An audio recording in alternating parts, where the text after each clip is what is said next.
Конечно, я все равно ничего не услышу. Интересно. Пробуем. Не знаю, как здесь со связью. Ну, попробуем. Походу ничего не получается, да, ребят?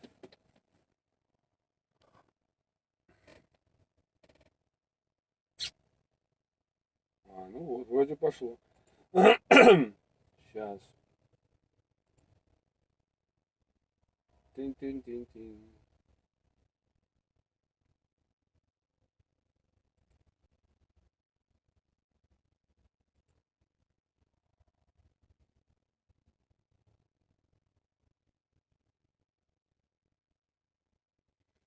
Попробуем.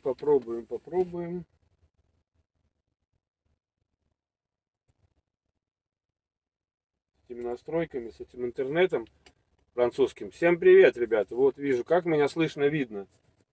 Ничего особенного. Просто вопросики. Потому что хочу попробовать маленький стрим провести. Меня там просили, может кто-то задаст вопросы какие-нибудь.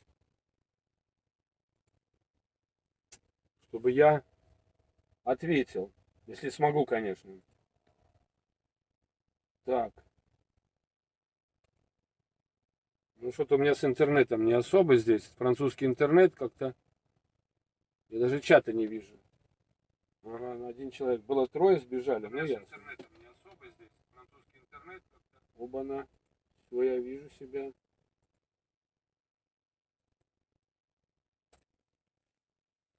Ну, есть чат, нету чата. О, у меня пошел.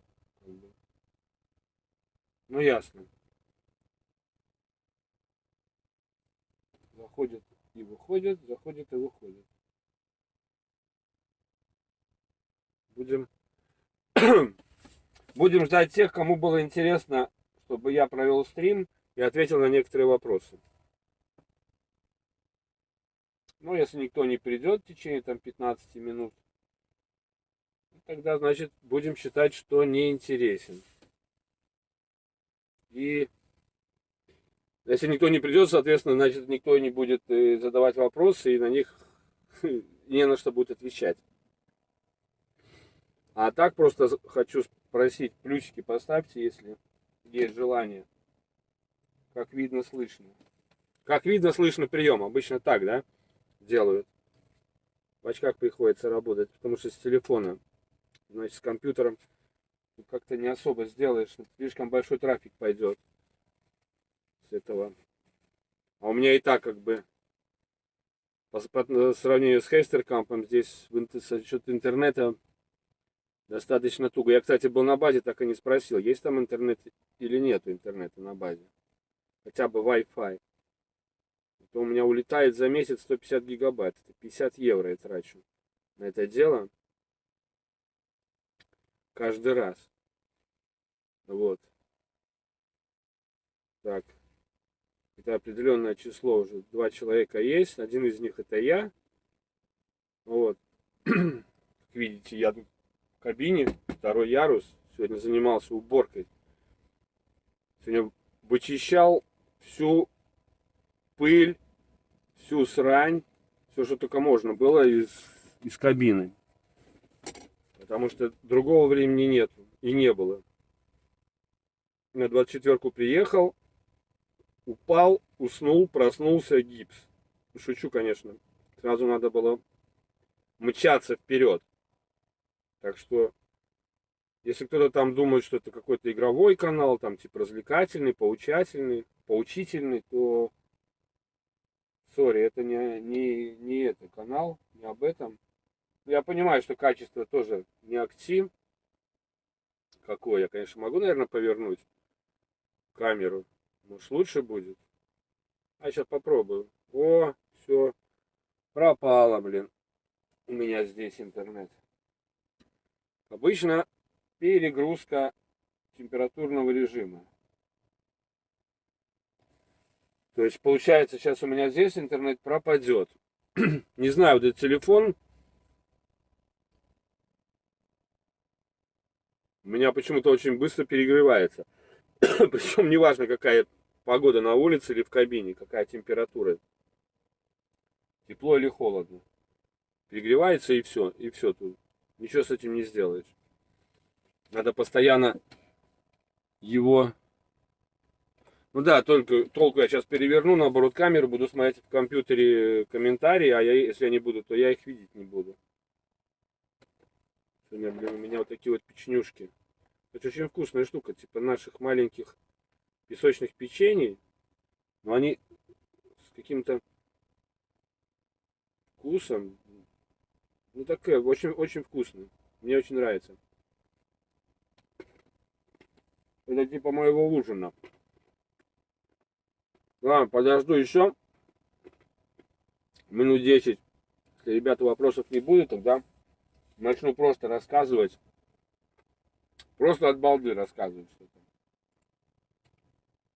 Главное, что там есть, я знаю, что интернет есть. Кстати, меня спрашивали, какой камерой я снимаю. Вот такая у меня Сонька. Да, очень хорошая. Action 3000, по-моему, X, или как она там называется. Она у меня в полном комплекте, вместе с этими причиндалами. Начиная там от плавательных принадлежностей, кончая там вай, там всяких, которые только можно. Где-то у меня тут даже был этот целый чемоданчик от него. Что, подожду минуточек 5. Потому что по большому счету у меня тоже стрим. Я решил просто попробовать, как провести его. Получится с телефона или нет, потому что понимаю, что опять будет связь с компьютером, это будет трубодело, будет постоянно отключаться. Связь между телефоном и компьютером. Я так понимаю, только я сам написал 2 плюсика и написал сам себе привет из другого канала. И больше тут ничего нету, да, особенного. Никто меня не видит и никто меня не слышит. То есть, как обычно, сам собой. Ну, я имею в виду разговаривать сам с собой. Вот. Часто приходят на канал, на стримы, да, сразу спрашивают, а какую игру играть будем? Не, ребята, мы не играем в игры, я просто хочу рассказать. Вот Валик нарисовался. Валик, привет. Ты единственный, да, сингл? Вернее, мы с тобой, ты и я. Как слышно, видно? Если только видно, 1 плюсик. Если только видно, слышно, тоже 1. Если все нормально, видно, слышно, то поставь 2 плюсика. Потому что я понимаю, что с телефона, типа фронтальной камеры, это вообще ужас, да? Вот. Качество. Это даже не с той стороны камеры, это, соответственно, не с вебки. Не могу я использовать, потому что телефон почему-то сразу перегревается. Потому что включен, если типа, как это называется, модем, да, и включена программа, по которой я сейчас делаю. Я уже даже забыл, как называется, давно, 100 лет я ее не пробовал. Отлично. Тебе видно и слышно хорошо. Ну, это хорошо. И тогда у меня телефон перегревается, и он отключает яркость, отключает... что там он отключает? Ну, короче, передачу данных. Не передачу данных, а модем, да, отключается. То есть он не может уже передавать какие-либо данные на компьютер. Ну что, Валик, если ты пока один, у тебя какие-то вопросы были, нет, по моей работе там, или просто ты решил, ну, послушать, потому что кто-то мне там задавал вопросы. Во-первых, просили, чтобы я провел стрим. Второе, просили вот вопросы про камеру, я рассказал, какая у меня камера, ну, коротко. Потом тоже спрашивали про навигацию, спрашивали, сколько я зарабатываю на фирме, потом спрашивали, какой у меня график работы, вопросы по работе, что еще спрашивали, как я попал, как, вернее, я решил поменять свою жизнь. Но это все, в принципе, есть на канале, но озвучивать цифры я в очередной раз не буду, потому что считаю, что это... Бежать за деньгами, в нашей профессии это, ну да, это важно, но не особо так важно.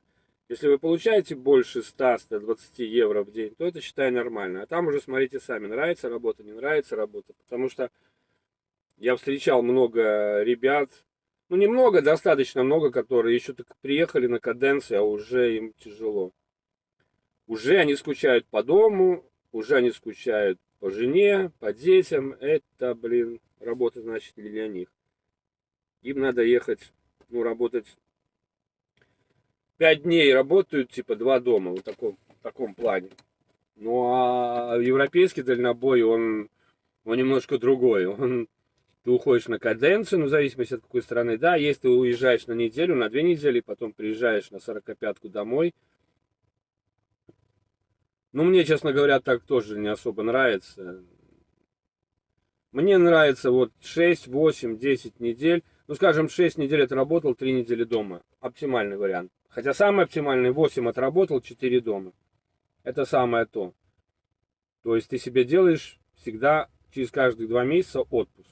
Ну, потому что на другой работе, где везде же отпуск 4 недели, да, грубо говоря, месяц. По нынешней ситуации стою вот тут, блин, на этой самой, на 45-ке, я вам скажу так, что справа от меня стоит 3 машины, а слева от меня, я покажу, вообще пока ни одной. Вот видите, пусто там. Свечу. О, пустота. Пустота. Вот так у меня. Кстати, вот так стоит один навигатор, второй навигатор, видеокамера. Да, тут не видно. Могу включить этот самый свой фонарик. Вот так у меня все. Камера, планшет, еще один навигатор и регистратор. Ну во, чуть свет потух.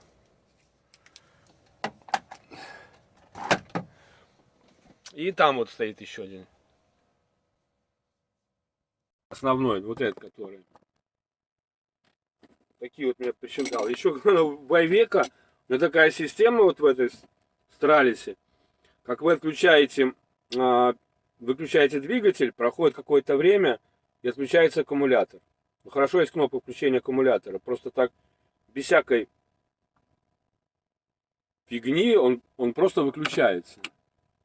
Если ты, например, даже двери закрыл, ну спасибо, я очень рад, что помогает. Если тебе помогает, хоть одному человеку помогает, значит это уже есть толк в этом канале, в этом плейлисте особенно. Что я насчет? Хотя бы какая-то сигнализация была бы, что выключается, да, можно было нажать кнопку. А так вы закрыли дверь, например, вышли из машины, а у меня что-то там грузится, используя аккумулятор, то через 5 минут это все выключится. Поэтому тогда я инвектор использую. Включаю инвектор, и тогда это уже типа не зависит от питания. Так-то вот так.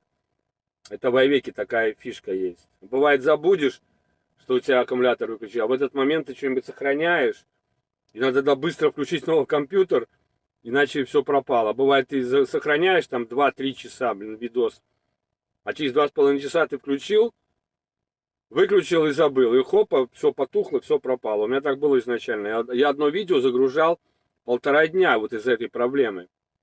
Не загружал в интернет, а сохранял. Вот такие вот нюансы вот у Айвека есть. И с этим как бы, ну, когда ты уже понимаешь, привык, тогда нормально. Как сначала для меня это было, блин, такой геморрой. Я, блин, так на себя ругался. Ну, думаю, что такое, не хочет видео сохранять. Ну, такое бывает в жизни. Ну, видимо, бывает.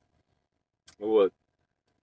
Так что вот это вот есть такая. И то же самое с сигнализацией по этой самой, по напряжению на аккумуляторе. Тоже ничего нету. Есть у меня этот прибор, датчик, вот он сейчас показывает 25,5. Ну, как у меня было, если вы смотрите мой канал, трагедия, когда у меня на 23 машина не завелась. На дафе до этого работал, который в Хестеркампе. У меня там 22,6, 22,4 заводилось без проблем. Даже 22 заводилось без проблем. Ну, особенно летом. Зимой там 22,4. А здесь я был в таком шоке, просто офигел. И главное, я-то думал, что хотя бы предупредит. Но отсутствие сигнализации, с одной стороны, это хорошо. А с другой стороны, как на дафе было в Хестеркампе, это была трагедия. На одной машине он у меня кричал, как хотел. Мог кричать и на 80% аккумуляторной зарядки, и на 70%, и на 60%. На другой все время он показывал, что у меня 30%. И вот вы спите, а тебе начинает орать сигнализация. Такие были нюансы. Ну, что аккумулятор надо зарядить. А ты заряжаешь, включаешь холостой ход. И понимаешь, что ну, зажигание включаешь, и он тарахтит. А потом тебе присылает письмо, блин, у тебя много холостого хода. Когда им пишешь, почините аккумулятор, он пишет мне, ну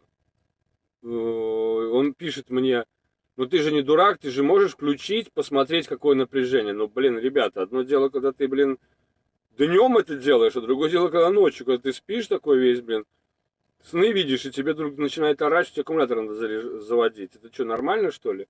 Конечно, не нормально. Вот здесь такого нету, здесь надо как бы чувствовать.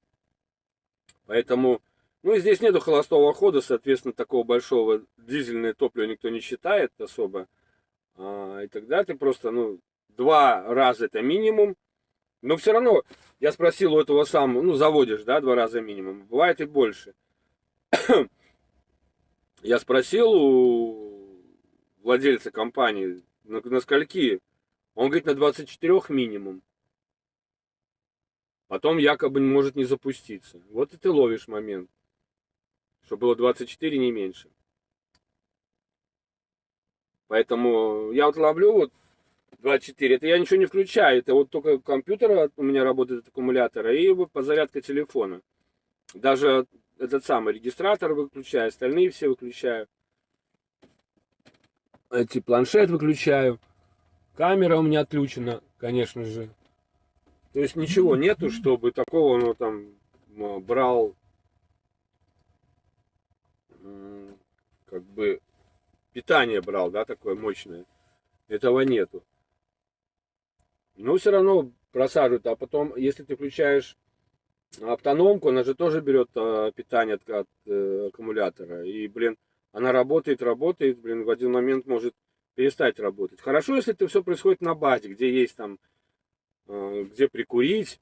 Или даже в той же елочке днем происходит. Когда, блин, я там стоял вообще, одна машина там через 4 полосы елки, а вторая впереди, и кабеля не хватало, соответственно. Но это все было на видео, если смотрите, вот, Валик, если ты смотришь, то наверняка видел этот момент, когда я там, блин, мучился с этими делами. Валик, а ты где работаешь, как работаешь, что помогает моего канала? Потому что, в принципе, я же ничему не учу, как этот дальнобой, школа дальнобоя, или там, ну да, в принципе, только школа дальнобоя учил. Я просто отключился от этого канала, потому что слишком там много политики. А так, да, мне тоже его нравилось смотреть. Еще я смотрю 95-й код Лодзь. Два канала основных, которые я смотрел всегда. Но сейчас я ни то, ни другое не смотрю. Только если мне надо найти какую-то информацию, но...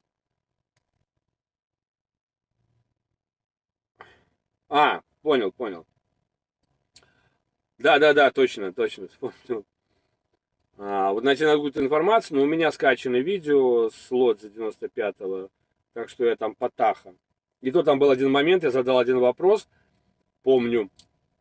Был такой еще в начале работы, задал вопрос, у меня получалось так, что я отработал какое-то время, у меня была пятнашка, у меня уже не было пятнашек, но я стоял на стульчике, где-то был уже начало 12 часа. Да, 12 часа начало было, да, где-то 10, даже было так, где-то 14 с копейками, 14:30, что ли. Вот. И Я 3 часа отстоял там, но я не грузил, меня грузили. Просто я мог позволить себе на стульчике стоять.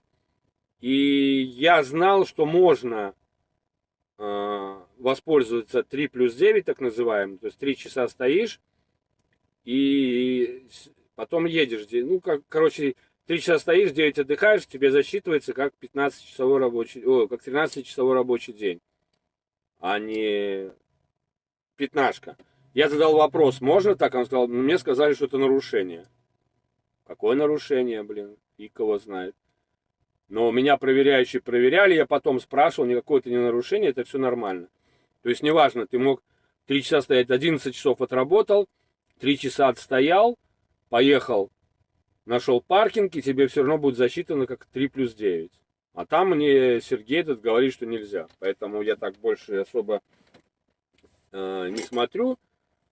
У меня есть кому позвонить. Кстати, Валик, если у тебя проблема, непонятка с ТАХа, да, вот с организацией рабочего дня.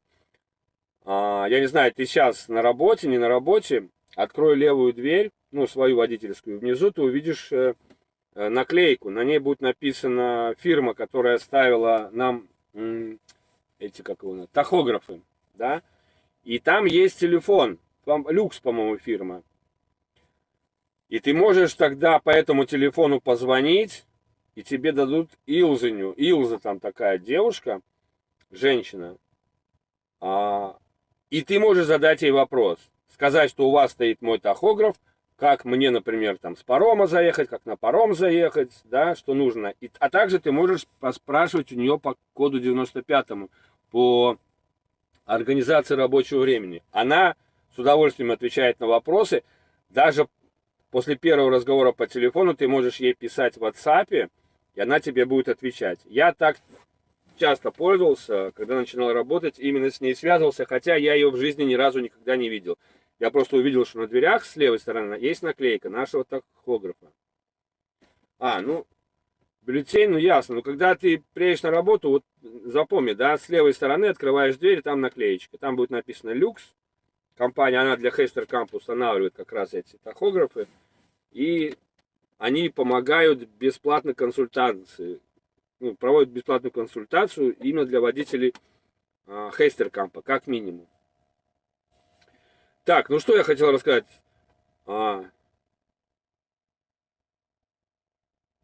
Вот, Лена, здравствуйте. Ну, тут стрим такой относительно наших будней дальнобойных, да.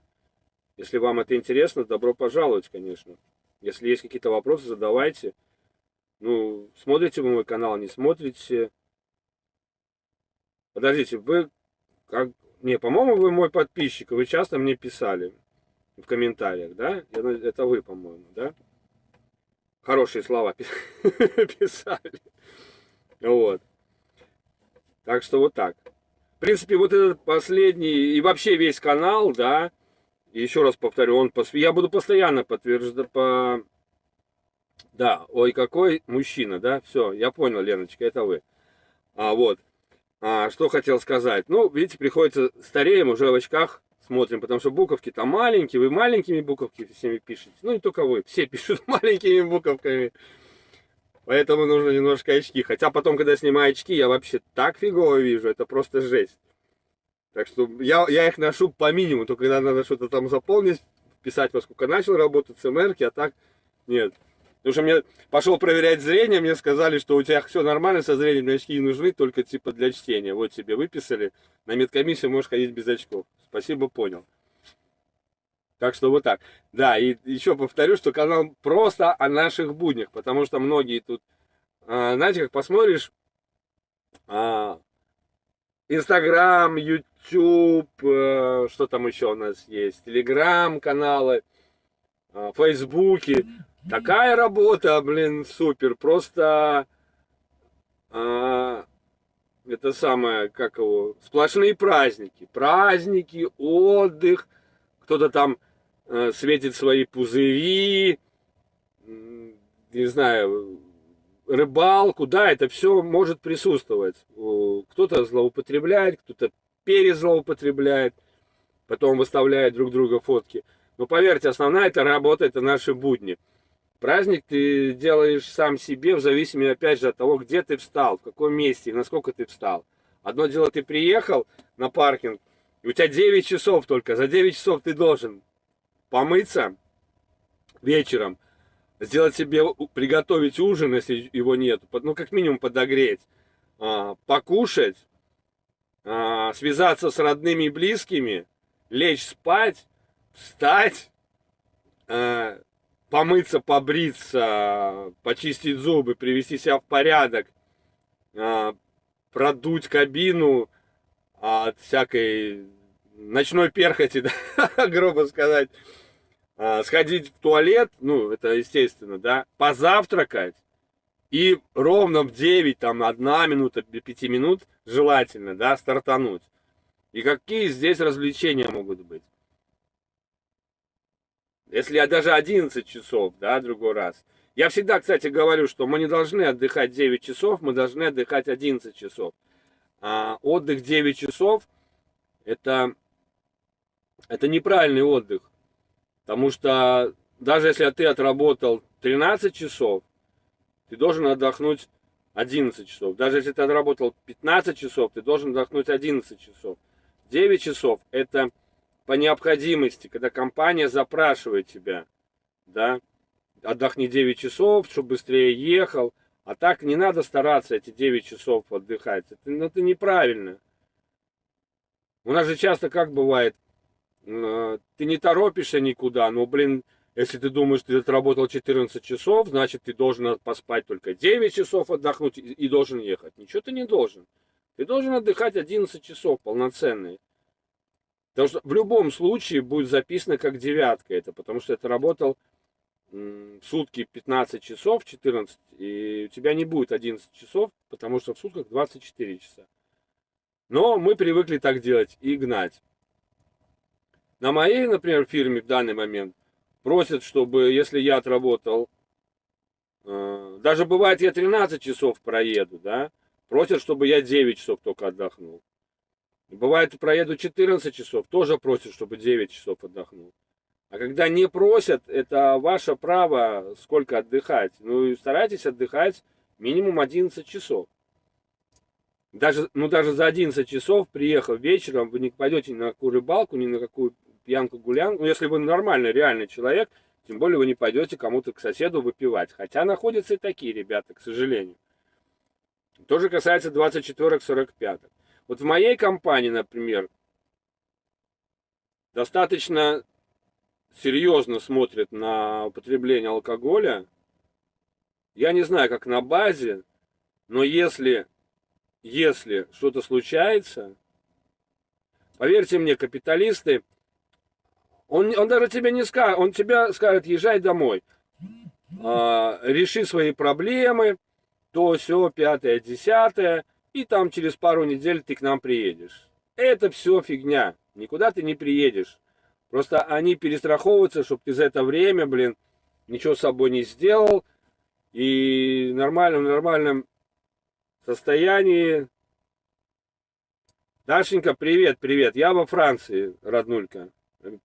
Пельмешка моя красавица написала. Вот. Поэтому они молча скажут, езжай домой, потом приедешь, мы тебя возьмем на работу. Нет, забудьте, не возьмут вас обратно на работу.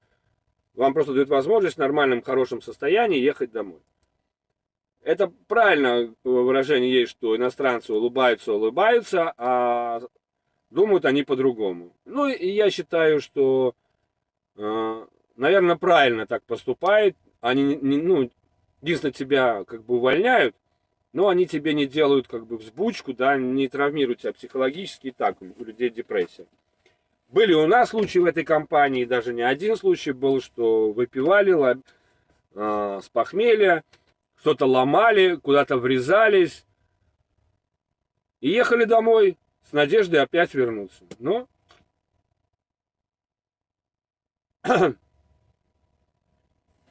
и, конечно, никто никуда не возвращался. Ну, круто, круто. Я же говорил папе, пусть идет дальнобой. Не хочет, тоже был бы во Франции. Вот. С алкоголем, я считаю, Ну, это мое личное мнение, да, что на нашей работе, пока ты в каденции, желательно, ну, не надо, не нужно это. А, Даже на сорокопятках.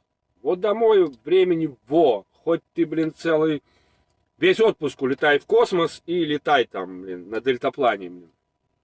А на работе все-таки, ну, фиг его знает, что мало ли что даже на той же стоянке случится, блин, ну не дай бог, блин, как что-то загорится, надо будет машину отвозить, отводить, заводить, ехать, ну, мало ли что, ну, ладно, мне, понимаете, все люди здесь дальнобой взрослые, блин, большие, как говорится, мальчики, девочки, что мне там кого-то учить? Я могу сказать, что я свою бочку вина, пива выпил уже, блин, еще когда в море работал. Там тоже нельзя было пить, но у нас был такой экипаж, чтобы все праздники вместе с шашлыками. Но я реально видел выпадающие тела, блин, из машины. И причем не просто там утром выпадающие, а бывали такие моменты, что машина приезжает, наверное, на опыте становится... А вот я не помню, в елку он становился? Нет, не в елку, он вдоль дороги становился и выпадал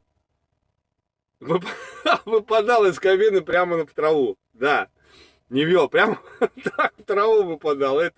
Я побежал, думал, что-то с ним плохо случилось. Ну какой там плохо? Он, блин, там в пьяном море по колено встал и пошел. Если бы он выпал на асфальт, хотя тоже мне рассказывали такие истории, что, блин, головой по асфальт втыкались. Но это никуда не годится. И, кстати, начальник, да, вот голландец у нас, владелец фирмы, он говорит, такая фишка есть в Голландии. В Голландии стоят камеры, которые наблюдают за машинами, за их передвижением, как они идут. Если они видят подозрительную машину, которая начинает, ну, слишком часто вилять,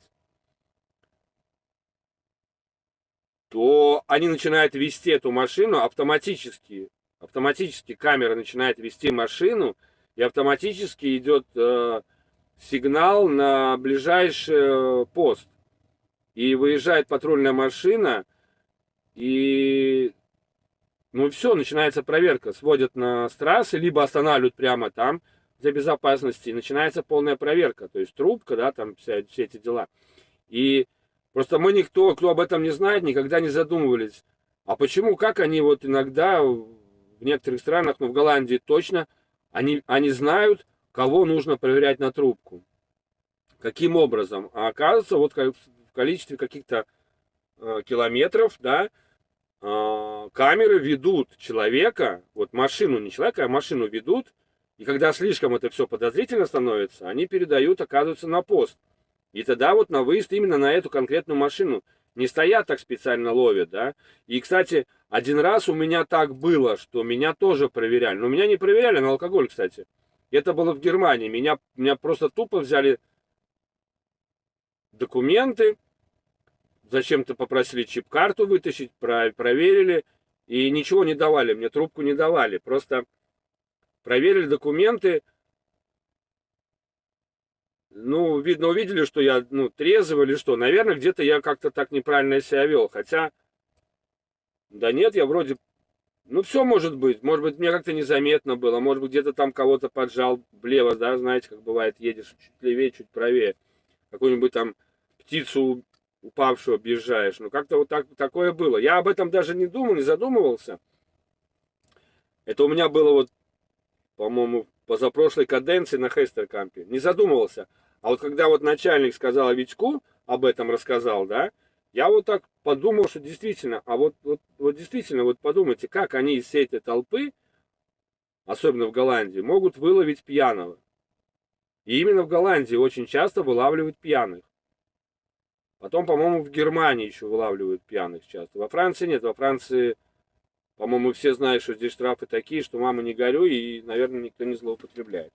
Поэтому, как я помню, когда учился в автошколе, еще на категорию Б я учился, тот самый преподаватель говорил, что выпил, открываешь дверь автомобиля, считай, открыл дверь в тюрьму. И второе у него было выражение, это было для пешеходов.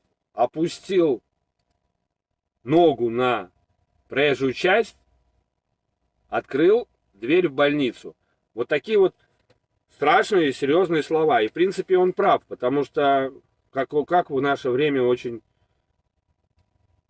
много, часто, я не знаю, как это сказать, достаточно часто сбивают пешеходов, а сбивают именно на пешеходных переходах. Согласитесь, не где-нибудь там на дороге, да, а где-нибудь там на трассе, не дай бог, да, не во дворе, а именно на пешеходных переходах, потому что, извините меня, неадекватов хватает везде, и среди вас, нас, потому что все мы всегда становимся пешеходами. Это пешеход не всегда станет водителем, но пешеходами становимся все мы. Поэтому, конечно, нужно внимание. Но это я уже отвлекся, что-то начал про что-то другое говорить. Значит так, по работе. Меня спрашивают сделать видео о том, как я, почему ушел в 55 лет в дальнобой. Повторюсь, что есть такое видео, и когда я работал в троллейбусном парке, есть такое видео, по-моему, оно стоит главным на канале, где я рассказываю, как я сдавал категорию С, С. Ну, я могу, может быть, тот человек, который спрашивал, да, просто я его не вижу, он не пишет сейчас здесь комментарии. И он, кстати, просил, чтобы я стрим провел какой-либо. Расскажу вкратце, кто не в курсе. Значит, скажем так, 20 лет я проработал в морях. Вот отсюда у меня есть знание английского языка, потому что когда я работал на ферри, Irish Ferry, да, также я работал на Стене, в Кандине, это были грузопассажиры, на Финлайнсах я работал. Там нужно было общаться на английском языке с офицерами. А на Irish Ferry там вообще нужно было общаться строго на английском языке в присутствии кого-либо из офицеров, а также если хотя бы рядом есть один из пассажиров. За это, если вы не говорите по-английски, и пассажир жалуется, вы получаете ворнинг. Ворнинг — это значит предупреждение. 3 таких ворнинга, и вы едете домой за свой счет, и еще за ваш счет прилетает ваш сменщик. Поэтому на Irish Ferry доходило все до того, что нам, честно скажу, сны снились на английском языке. Вот тогда у меня был действительно перфектный English, да, тогда у меня был реально перфектный English, но это было, ребят, 12 лет назад. Даже больше, по-моему, в 8 году я ушел с Irish Ferry. Потом я еще подрабатывал, меня просили на датчан поработать, на Stena Alliance, но это уже были последние мои заплывы. И что-то у меня в голове осталось, даже когда я потом пошел работать Балтиком, подключенцем, меня часто посылали на подключение именно иностранцев, которые не говорят ни на русском языке, ни на латышском. Да, кстати, я сам из Латвии. Этнический белорус из Латвии, так скажем. Вот. Отсюда у меня знание английского языка. Дальше, после этого, после Балтикома я пошел, мне это все надоело. Я там, руководил отделом строительства, телевидения, интернета. Я, был главный по телевидению, по строительству телевидения. Потом и по интернету. Мои ребята работали. Но мне это все надоело, это не мое, потому что 20 лет в морях, это дает о себе знать. И я ушел, короче. Как ушел, так ушел. Там по-разному получилось. Где-то красиво, где-то некрасиво. И пошел учиться я на троллейбус. Кстати, вот троллейбус мне очень многое дает здесь. Я габариты хорошо чувствую, но, к сожалению, бокс я разбил. Реально, там не было возможности что-то увидеть. Справа в дождь, это было 6:30 утра. И мне взялся мой коллега помочь. Он тоже не знал, что там бокс. И я забыл, что там бокс сзади. Обычно бокс где-то здесь, да, спереди прицепа. А там какой-то самодельный бокс. И, короче, я въехал в этот самый. Я чувствую, что что-то не то. Какое-то касание произошло. А он говорит, нормально, езжай. Я выскочил. Я сначала выехал вперед, повернул, смотрю, висит. Думаю, все, труба, разбил фонарь. правое крыло, что-то мне как-то так, как будто правое крыло, блин, тягача разбил. Показалось, что у меня висит вся эта фигня. И крыло, и все. Блин, вымок сразу моментально весь. Подбежал, смотрю, нет, это бокс, раненый. Ну вот такие вещи. А так, в принципе, мне очень помогают. Поэтому, кто из бывших автобусников, троллейбусников, поверьте, ваше чувство габаритов не, ну, поможет вам начать работу. Это офигенно. Потому что я по таким дорогам ехал. Я в Бельгии, я вообще там, если вы смотрели мое видео, там, где на Хестеркампе, где я там просто жесть. Там я, ну не знаю, я там заворачивал. Если бы еще, наверное, сантиметров 10, у меня бы ушел в канаву прицеп, потому что у меня другого выхода не было. Я знал, что я поверну, я так прочувствовал. А если задом ехать, то я бы там полдня ехал, задом по дороге по деревне. А потом заехал на мост. А мост такой, я его вышел, замерил, блин, 2,50 там, 2,52. У меня тогда еще рулетка была, это сейчас я ее посеял. И поворот такой. Я по этому мостику проехал. Эти смотрят на меня, на номер латвийский, думают, ну что здесь парень делает? Очередь организовалась сзади, спереди. Знаете, а это все как бы влияет на фигню. Спасибо за комментарий, я чуть позже прочитаю, потому что надо договорить. Но проработав 2,5 года, началась пандемия, начали заставлять делать вакцину. Вот. В тот момент я ушел. Но ушел я не потому. Я работал в Рига Сатекс, водил троллейбус, снимал видео. У меня в канале очень много троллейбусных роликов. И мне нравилась эта работа. Мне нравилось то, что я делаю, и моя работа совпадает с моим хобби, да. И в один прекрасный момент приходит жалоба на меня. Якобы водитель едет, что-то комментирует своей поездкой, нарушает правила дорожного движения и ведет себя вообще неадекватно. Меня вызывают на ковер и говорят, пришла жалоба, то, вот это сказали, но мы проверили, ничего у тебя нарушений нету, почему ты там жестикулируешь? Я говорю, да ничего, я просто там рассказываю о нашей работе на видео, и потом выкладываю это на канале. Ну, короче, они сказали так, видеорегистраторы мы не запрещаем, но мы запрещаем выкладывать ваше видео в YouTube.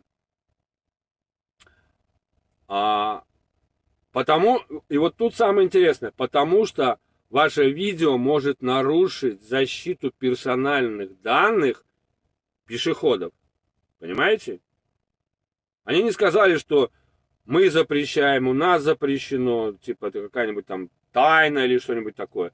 Что я могу нарушить защиту, персональные данные пешеходов, которые идут по улице. Я им говорю, ребята, а вы вообще телевизор смотрите?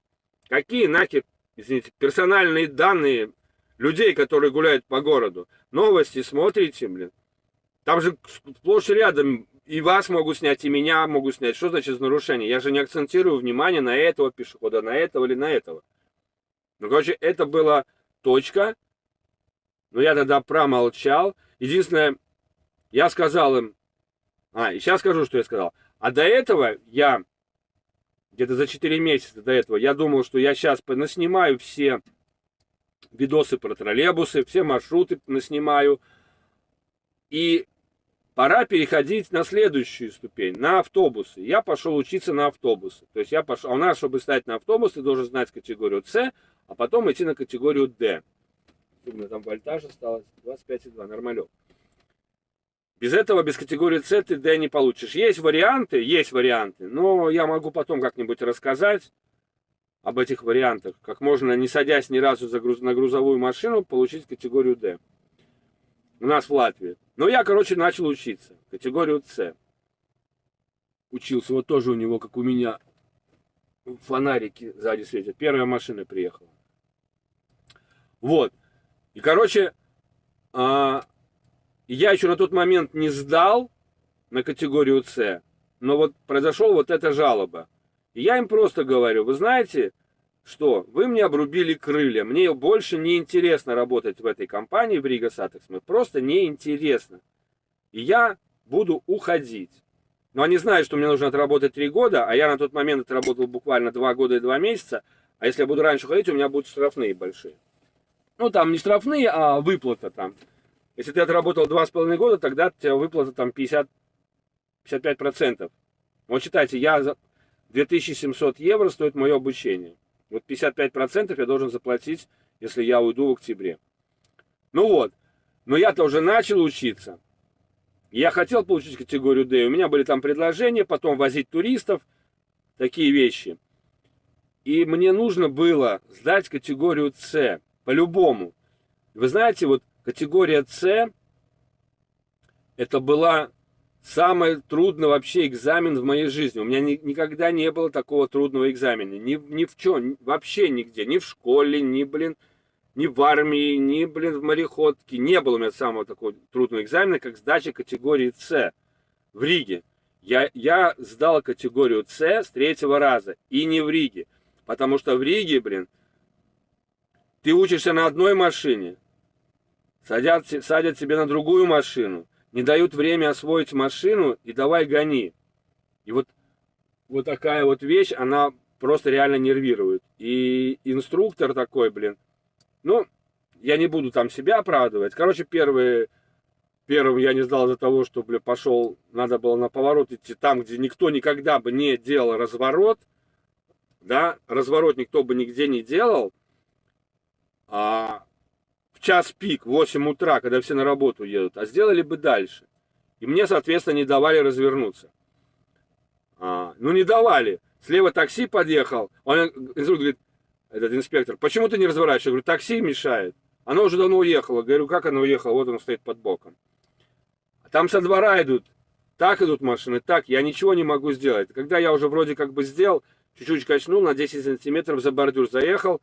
Все, я не сдал экзамен, потому что я типа создал какую-то ситуацию аварийную. Хотя я ничего не создавал. Ладно, это первый раз. Второй раз. На красный я разворачиваюсь, мне едет машина по 3-й полосе, показывает фарами, типа как обычно, да, едь и притормаживает. Я начинаю выезжать на эту полосу, из-за этой машины при пустой 2-й полосе выскакивает машина полицейского, объезжает его по 2-й полосе и становится в 3-ю полосу. Я не сдал. Ну и все, нафиг. Я уехал потом в Гулбан и сдал. Но для меня это был самый-самый тяжелый экзамен. Потом я сдал экзамен на ЦЕ с легкостью сразу, за 1 раз. Его я уже сдавал и учился в Белгаве. И потом, когда я получил ЦЕ, я пошел, написал заявление об уходе.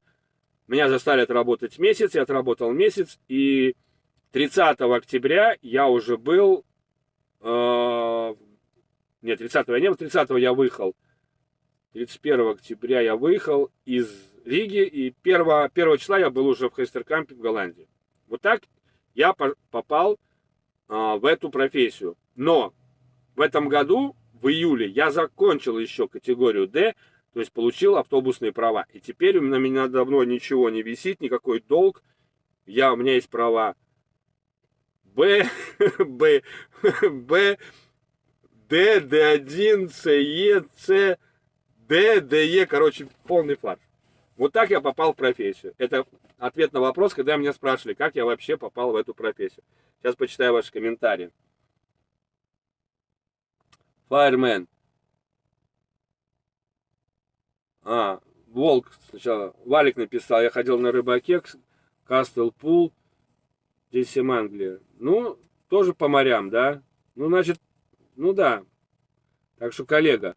Fireman, привет, Олег, вы уже на Walking Floor. К сожалению, нет, я не на Walking Floor. Я тут, ребята, если вы смотрите канал, я постоянно в каких-то засадах.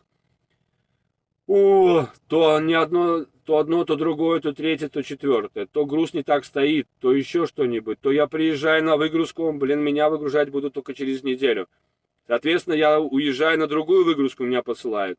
А там меня не будут выгружать, потому что груз не дает. Они не будут переставлять груз, местами менять.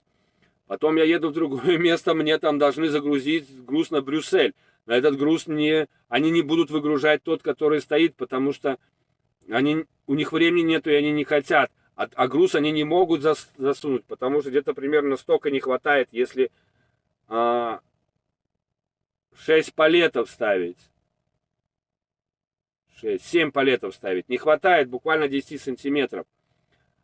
А двигать они груз не будут. Более того, не 7 палетов, а палеты там разные. Там 5 нормальных палетов, один тоже нормальный палет, а один не палет, а койлс. Койлс это типа одна какая-то вещь. Она стоит на 3 палетах. Только они, конечно, никуда это не будут засовывать. Я в субботу договорился, что приеду в субботу. Сам эти палеты уберу, продвину там сколько можно. Они говорят, ну, вытаскивать нельзя, наш груз должен быть последний, он будет под пломбой. Я приехал в субботу, меня уже не пускают. Я вызвал парня со склада, он пришел, я ему объяснил, я сам все подвину, вы мне дайте рохлю. Дали мне рохлю, я все подвинул, мне дали 5 минут. Я подвинул, быстро меня загрузили. То есть постоянно какая-то такая вот непруха идет. Постоянно. И очень много, получается, я должен решать без участия офиса. Но не все в моих силах. И поэтому-то такая вот геморрой, и он нервирует меня, он наверняка нервирует офис. И получается, как будто я не справляюсь так, как я могу справляться. И, к сожалению, уже вот закончилась сегодня 5-я неделя. 5-я. Это я 10 недель этих работать буду. Надеюсь. 5-я неделя завершилась. В понедельник начинается 6-я. И я как был на тенте, так я на тенте и езжу. И боюсь, что я буду всю эту каденцию ездить на тенте. Но к концу каденции я, конечно, поговорю с начальством и скажу, что я шел работать на walking floor, а не на тент. Ну, посмотрим. И тем более с таким вот геморроем это как-то не особо. Ну, блин, очень тяжело. Очень интересно вас слушать. Ну, спасибо, Елена. Я просто говорю своими словами, я не умничаю. Зачем умничать? Это жизнь. Нина, здравствуйте, Ниночка. Здравствуйте. Как ваши дела? Как здоровье? Как родня? Олег, вечер добрый. Вспоминаю вашу работу на троллейбусе с огромной ностальгией. Сколько радостных моментов вы нам подарили. Еще раз спасибо. Пожалуйста, пожалуйста. Ну, видите, Нина, вы-то прекрасно знаете, почему я ушел с троллейбусов, да? Хотел бы еще вас там радовать на автобусах, когда кататься по Риге, было бы, может быть, еще даже интереснее. Но как получилось, так получилось. Елена, я знаю, что у вас не запрещена. Более-менее. Есть один канал, как же его звали, этого парня? По-моему, в Краснодаре работает водителем троллейбуса. И снимает свои видео. Блин, как же его звали? Или Барнаул? Барнаул, или Краснодар, или Барнаул. Более-менее, его показывали по телевидению, РТР, ну, новости по РТР. Есть репортаж о нем, понимаете? А, еще один такой момент. Когда я работал в рижском в троллейбусах, где-то там я ушел в сентябре, а где-то в июле меня вызвал начальник и говорит, есть такая фишка. Мы можем разрешить тебе снимать видео, выкладывать в YouTube, если оно будет на государственном латышском языке. Я говорю, здрасте, приехали. Вы будете мне указывать, на каком языке мне снимать видео. Вы мне что, говорю, за это платите? Я что, у вас рекламный какой-то контракт заключил? Я говорю, вы так ничего не попутали, ребята, блин? Вот такое было предложение, честно.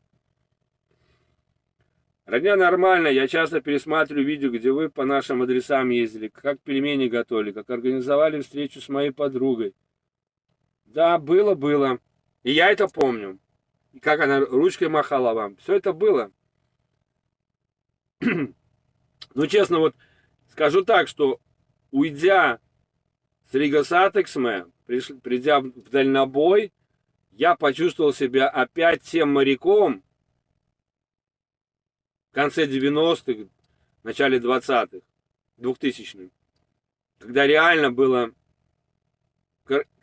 я был на своем месте. Потому что мне очень нравилось ходить в море, я болел морем с детства, я добился своего, и И платили мне очень хорошо. И уходил я в никуда. Ну вот представьте себе, 2008 год, мой заработок был в море 2000, по-моему, 700 евро. И я уходил в никуда. А уходил я банально потому, что дети росли, Димка рос, Даша росла, и нужно было присутствие рядом. А у моей супруги, конечно, это секрет маленький, но нет, понимаете, у женщин, не у всех, а у многих женщин в один определенный момент, когда дети вырастают и идут уже в школу, начинается, как называется, кризис средних лет, депрессионное состояние, потому что, особенно те, которые не работают, что вроде и дети есть, но мама им так не нужна, как раньше. Она за эти 7 лет, 8 или 10 привыкла, что она рядом должна быть с ребенком. И многих женщин это депрессняк, ну, просто мучит. И у Наташи мучил депрессняк. И ходила она к этим психологам, что меня возмущало, говорю, потому что это выброшенные деньги.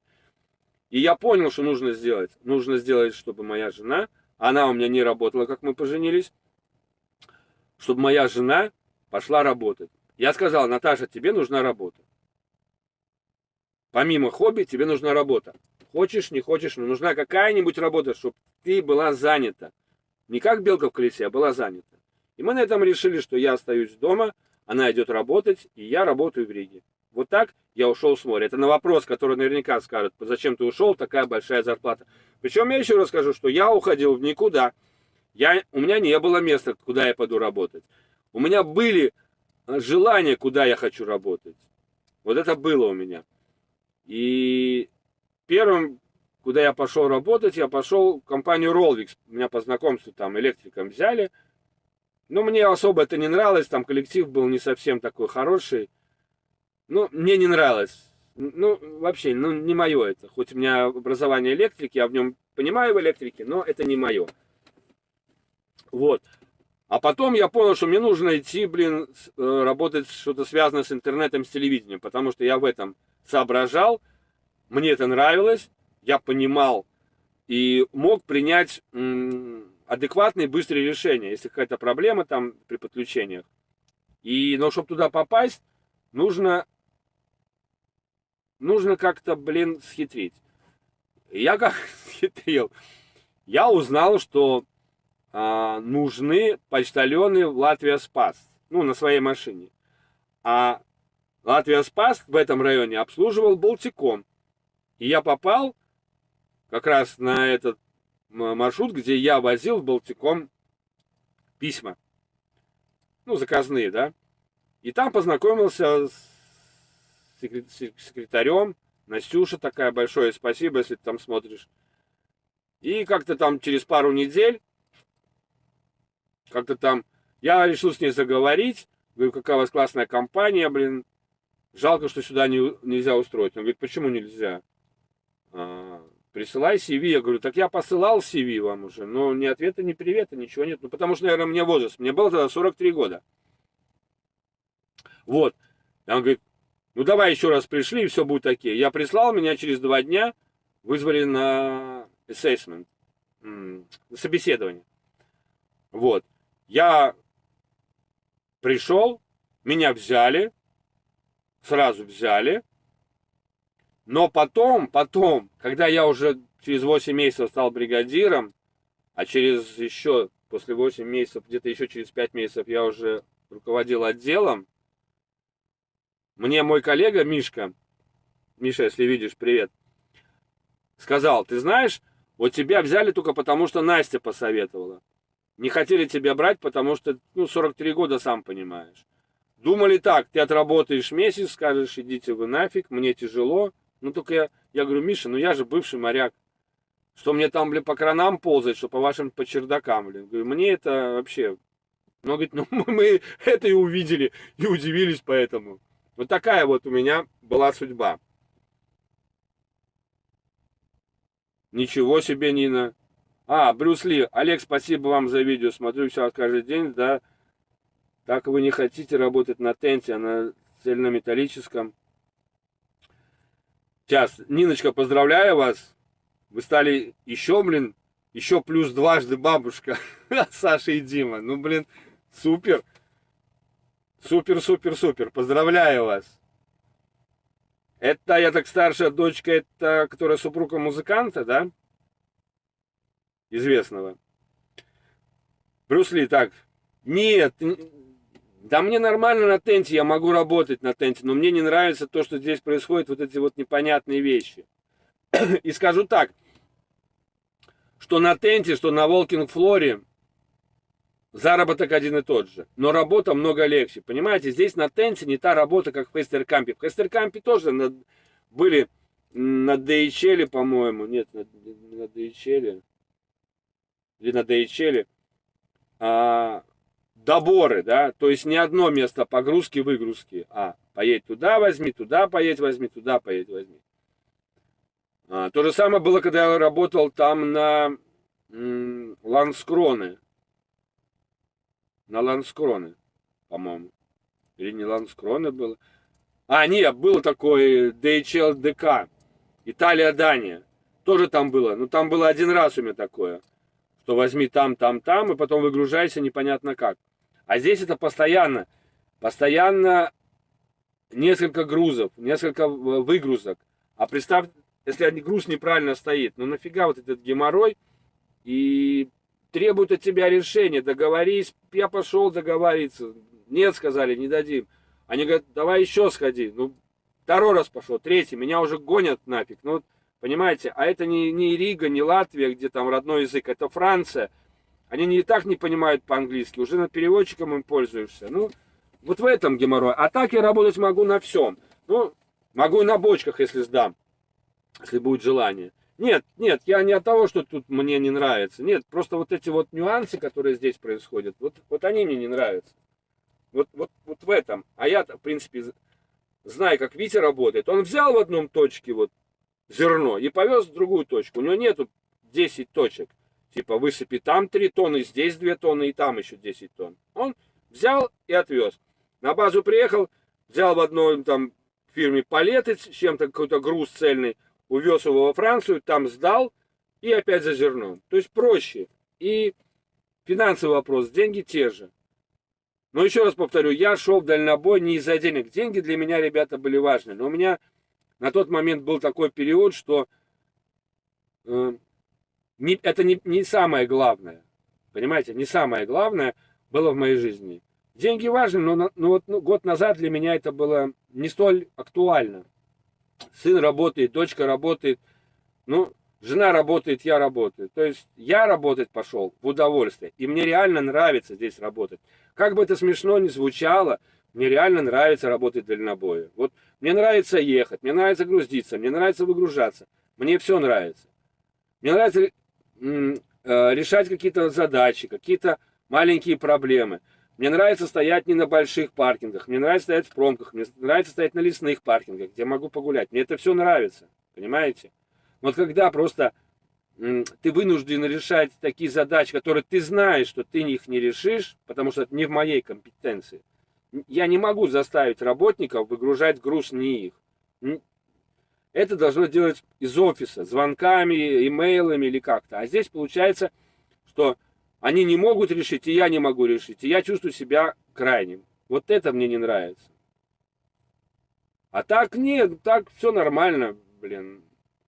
Ну а сейчас в данный момент я перешел в эту фирму, потому что у нас много чего изменений по ситуации в стране. И на данный момент моя супруга по просьбе моей, наших детей, ушла с работы. Потому что надоело. Надоело, и она сейчас сидит и отдыхает, вяжет носки. А я ей плачу зарплату. Чтобы ей платить зарплату за то, что она сидит дома, я, значит, должен работать немножко по-другому, с немножко другой оплатой. А тем более, если мы хотим менять место жительства, мне нужны другие графики. 8 через 4, ну и с окладом, конечно, не 70, не 80, даже не 90 евро. Здесь платят на порядок больше. В Хестеркампе, как говорил, что я цифры озвучивать не буду. Если кто хочет узнать, сколько платят, или как платят, и кому платят, На последней превьюшке появилась фирма, называется FME. Это и есть польская компания, которая занимается арендой, наймом, вернее, работников. Повторюсь, ребята, из стран ЕС, не Беларуси, не Украина, не Россия, именно из стран ЕС, то есть Латвия, Литва, Эстония, Польша. И со знанием английского языка на разговорном уровне, чтобы можно было объясниться по телефону. Если вы считаете себя таким, вы можете найти FME. Я в следующих видео, когда мне Мартайн пришлет правильную ссылку на их сайт, ну, в любом случае, в описании есть еще название этой компании. Вы можете найти в интернете их адрес и позвонить им. Ну, если вы позвоните им и скажете, что вы знаете от Олега Сенкевича, это он порекомендовал, мне это просто будет плюсом в карму. Так что вот так. А на жестких, да, типа эти, как его, прицепах, да, мне все равно на чем работать, ребят. Я говорю, что... Главное, если у меня есть лицензия, единственное, что я не буду никогда, я не хочу сдавать на АДР. Мне это точно не надо. Мне не нужен этот геморрой. Если я везу там ограниченное количество, то везу. А сдавать специально на АДР, ну, если вот только на бочку надо будет сдавать, то там надо на АДР. А так я не хочу. Я и в Хестер Кампе сдавал, и здесь у меня нету АДР, и все в порядке.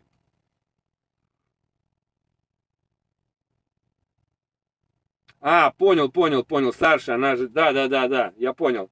Ну, поздравляю, теперь не работает, теперь отдыхает. А у вас на YouTube монетизация сохранилась, наши блогеры это решили. Елена, а у меня не было монетизации, у меня ее еще и сейчас нету. Чтобы монетизация появилась, должно быть 1000 подписчиков. У меня есть цель, чтобы было 1000 подписчиков, но это не из-за монетизации, поверьте. Это для того, чтобы я мог напрямую с телефона включать и вести трансляцию. Если меньше 1000 подписчиков, это невозможно делать. И нужно ставить, как это называется, ну, на другую программу переходить. Она кушает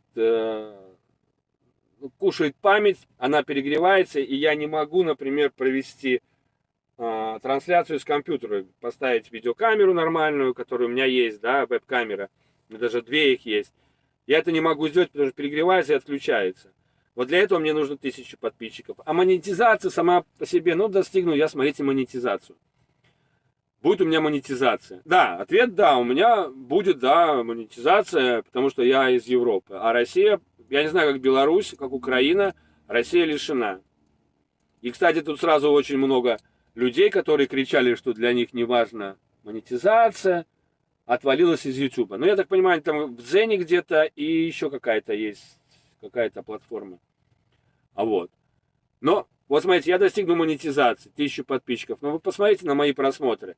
Чтобы получить какую-то копейку при монетизации, нужно, чтобы видео набрало не менее 1000 просмотров.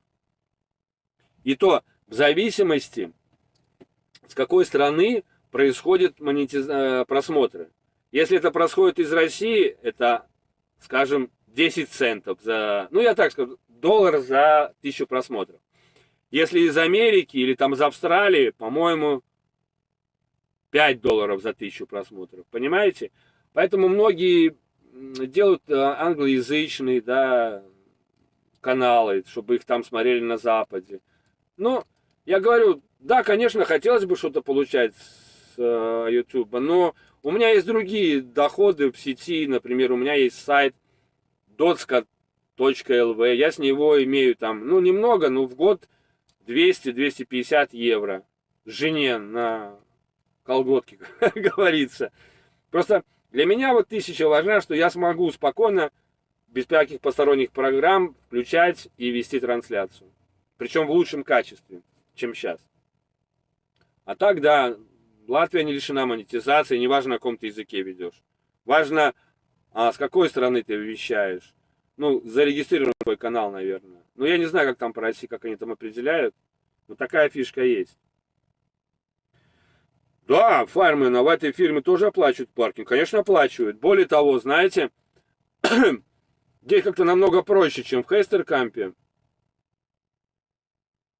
оплатил.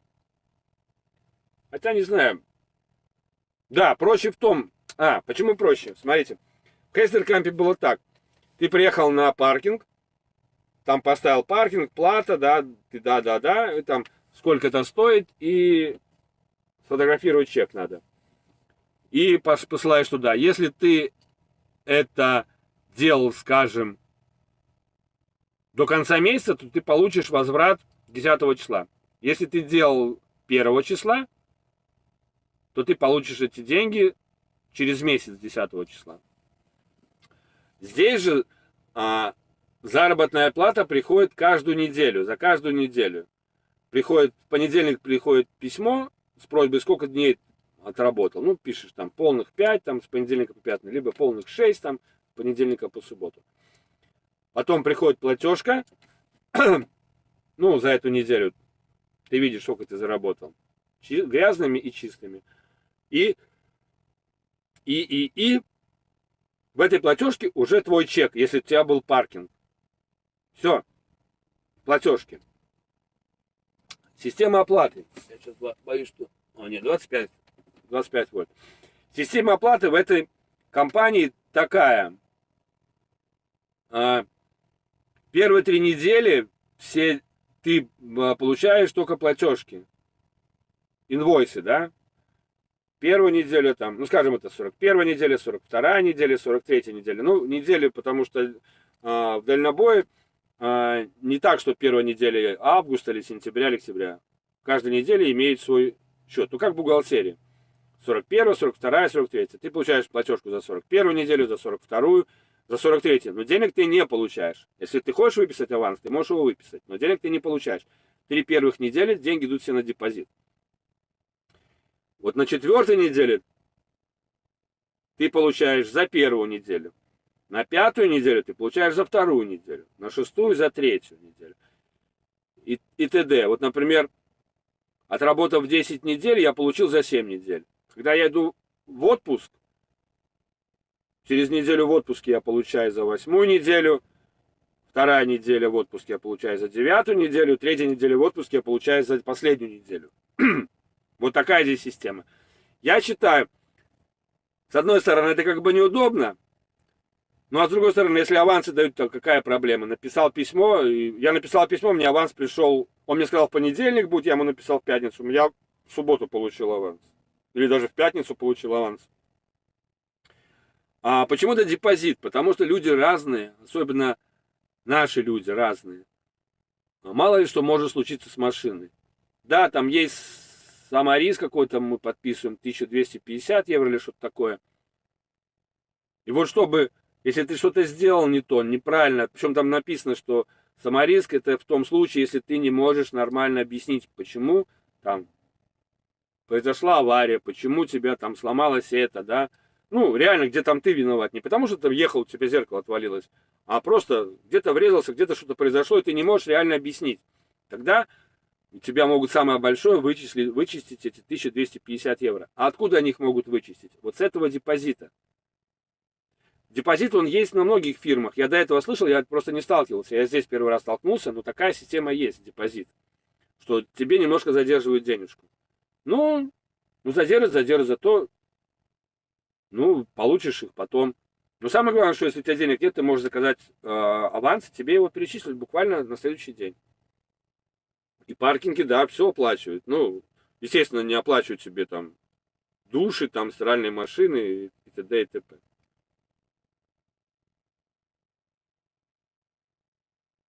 Нет, не думал я делать на английском видео и не буду думать. А зачем? Я же рассказываю не заученные фразы, не учебники это, я никого ничему не учу. Я рассказываю, еще раз повторю, нашу дальнобойную жизнь, наши будни. Что это не праздник, это какие проблемы у нас бывают, как мы решаем. И, не знаю.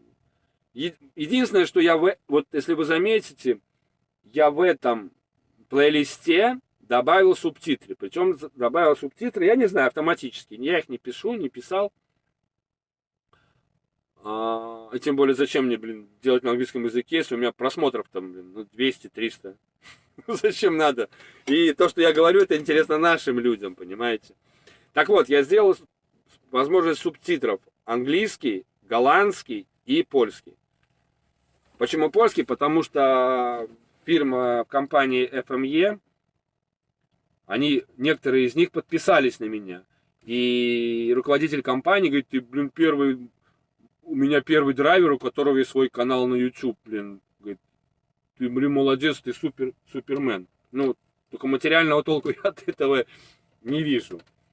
Да, кстати, поэтому на польском языке. Голландский, потому что руководитель фирмы тоже иногда, говорит, посматриваю. Но он там, я говорю, будут субтитры. Какой перевод, не знаю, я даже не вникаю, я даже не смотрю свои видео. Иногда, когда я чувствую, что что-то в этом видео было не так, я просмотрю и просто вырежу. Где-то, может быть, откровенная грубость. Хотя где-то проскакивает, ребята, вы уж меня извините, ну, такова наша жизнь, бывает все. Кстати, я так и не... Люди приходят, уходят, ну ладно. Потом будут писать в комментариях, буду отсылать на стрим. Компания FME, да? Это компания, у которой есть договор, или она работает на данный момент с 16 компаниями. Как-то я с руководителем этой компании разговаривал, он хочет, чтобы я рассказал побольше про эту компанию, но мне нужно больше информации. На данный момент я знаю, что они работают с 16 компаниями по Европе. Зарплаты здесь достаточно хорошие. Я говорю, на порядок выше, чем в Хестеркампе. Скажу так, больше, чем 120 евро в день. В рабочий день. Потому что, когда я стою, мне не платят. То есть, вот сегодня мне не платили. И завтра мне платить не будут. И в праздники мне платить не будут, если я не работаю. В Хестеркампе платили каждый день, здесь нет. И вот 16 компаниями. Я знаю 2, с которыми они работают. Но их 16, понимаете? И им нужны люди со знанием английского языка, с каким-никаким опытом работы. И те, кто могут приехать в Польшу, разговаривать по телефону на английском языке, соответственно, приехать в Польшу, подписать договор, там ходить в одно место по другому и поехать на работу. Желательно у них каденции от 6 недель, даже, по-моему, от 8. То есть можно работать 8 дней. Я встретил сейчас коллегу, он из откуда же он? Из Литвы, по-моему. Он уже 14-ю неделю здесь. Блин, офигеть. 14-ю неделю, ребята, представляете себе? Офигеть, мама дорогая. 14-ю неделю. Ну, видимо, так деньги нужны. И вот 16 компаний. На какую могут вам предложить, если вы позвонили туда? Ну, повторюсь, да, только граждане ЕС. Может быть, ну, не то, что может быть и жители ЕС. Потому что в Латвии и в Эстонии есть так называемые лица без гражданства, да. Но знание английского языка нужно. Потому что мы пытались помочь знакомому Свитькому устроить, но знание английского языка не дало ему возможность. Хотя у него полный фарш документов и полный фарш АДР, включая бочки, и может возить все, кроме, по-моему, атомной бомбы. Но английского нету, потому что он в школе учил немецкий. А как у нас в школе учат, вы сами знаете.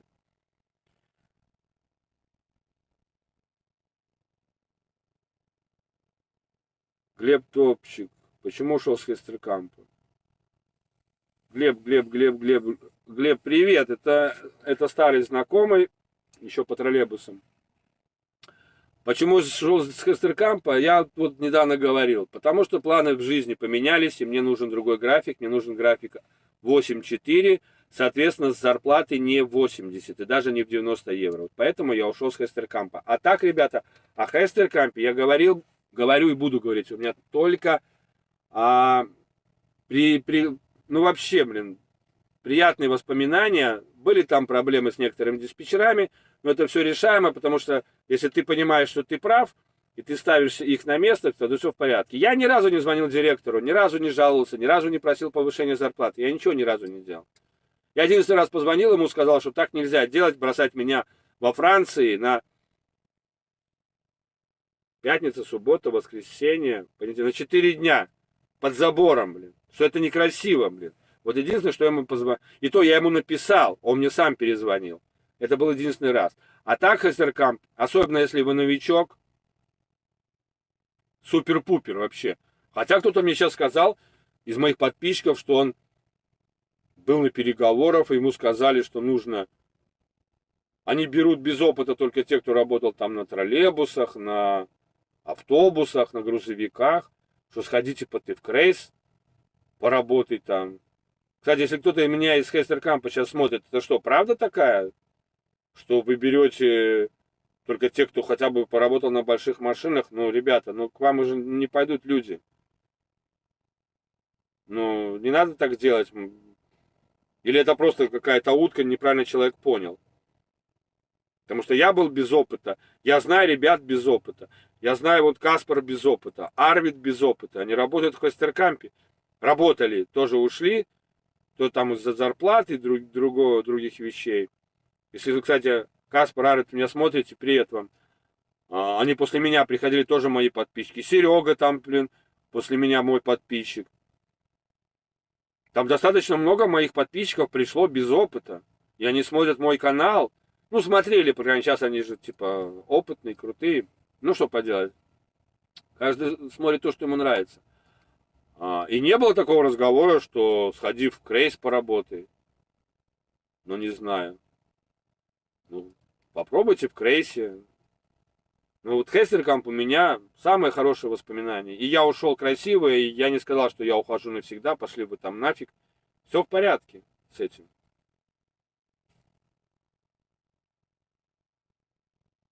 Да, ну вот я тоже думал, утка, фаермен, потому что... давно дома не был, 5-ю неделю. Фаермен, это утка. Да, потому что я тоже ему сказал, я не знаю, с кем ты говорил, позвони Арманду, он сейчас там вместо Максима, Арманд, и поговори с ним, потому что он меня сам спрашивал, есть знакомые, которые хотят даже без опыта, без ничего. Поэтому я тоже считаю, что это утка, это... Кто ему такое мог сказать? Я не знаю. Я знаю, что там говорили, что они берут сейчас не местных, да, типа из Беларуси, с Украины, тех, кто без опыта, по рекомендации. И, кстати, еще такой момент. Фирму Fix, где я работаю, и вообще FME, да, если есть два человека, которые позвонили на одно место, и один говорит, что он случайно там нашел, да, а второй говорит, он по рекомендации там, Васьки Пупкина, то возьмут быстрее того, кто по рекомендации. Свяжутся с Василием Пупкиным, и он скажет, да, такое есть. Такая вот есть тут система. И более того, если этот человек отработает без косяков какое-то время, я не знаю, то какой-то бонус идет тому, кто рекомендовал. Даже не знаю сколько. Мне пока это не интересно.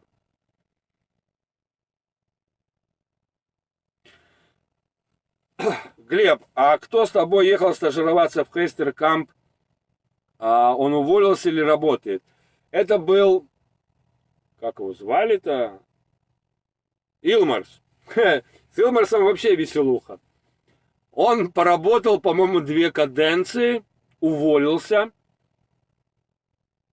ушел и решил поработать дома. Устроился на мусоровоз. Повозил какую-то время мусоровозе машину, повозил. И, кстати, он тоже без опыта, между прочим. У него было 2 недели опыта, он в Италию там с другом ехал. И, короче, вернулся он в Хестеркамп. Вот так. Так что он работает сейчас в Хестеркампе. У ХКП 7-5 на неделе, когда очень надо, берут без опыта. Когда не очень надо, не берут. Меня брали без опыта. Но надо было в Вилгаве в автошколе показать, что умею. Кстати, по поводу... Да, я такое слышал, но это, по-моему, было в Крейсе. В Вилгаве... Кстати, Вилгава автошкола Эдгарс, это мой инструктор. Вообще, это автошкола самая лучшая, кто желает пойти из Латвии в дальнобой. Не тратьте свое время зря, не учитесь вы на этих прицепах. Если есть возможность, звоните автошкола Гимея, немножко рекламы, да. Именно вот она обучает именно на фурах. По-моему, где-то еще одна есть школа на фурах, в Алмере, что ли, или в Венспилсе, но вот в Елгаве есть. И благодаря вот Эдгарсу я сдал. Да, я видел, что там приезжали, но в основном там Крейс приезжал, что ты умеешь. Но я честно скажу, там приезжали такие ребята. Блин, я на тот момент только начинал учиться. Они приезжали уже работать в Крейсе. Таким страшно было давать машину. Вот реально. И они признавались честно, что они права покупали, особенно южане. Они покупали права. Они так и говорили потом. Ну, за деньги он их обучал там какое-то время, и потом все в порядке было. Во, видишь? Ты, кстати, Арманда увидишь, передавай ему огромный привет. Хороший парень, блин. А еще знаете одну вещь, я скажу, вот я заметил в Хестеркампе, считаю большим плюсом. Я не знаю почему. Ну это, скажем, это не политика. Я просто хочу сказать свое мнение. Я за всю свою жизнь при независимой Латвии не видел конторы, где человек, не носитель русского языка, а именно латыш, разговаривает с тобой на русском языке. Но если видишь, что ты не латыш. Неважно как, плохо них, вообще никак, но он разговаривает с тобой. Ты переходишь с ним на латышский, он все равно говорит с тобой по-русски. Я сначала не мог понять, почему. Почему это так? А потом я въезжаю. Там достаточно большое количество белорусов, украинцев, есть россияне. И чтобы с ними как-то коммуницировать, им нужно учиться говорить по-русски. Так? Это я вам просто сказал. Я офигел, блин. Нет, давай с тобой по-русски. Вот я не... А можно по-английски, по-латышски? Нет, давай по-русски. Серьезно, вот это было в Хестеркампе. Это единственная компания, я не помню больше такой компании вообще. Я думаю, что вы тоже не вспомните. Даже вот в настоящее время с этой ситуацией. Только в Хестеркампе. Реально, блин. Мне легко говорить по-латышски, реально. Я владею латышским в совершенстве. Но они переходят со мной на русский просто потому, что они хотят. Они так хотят.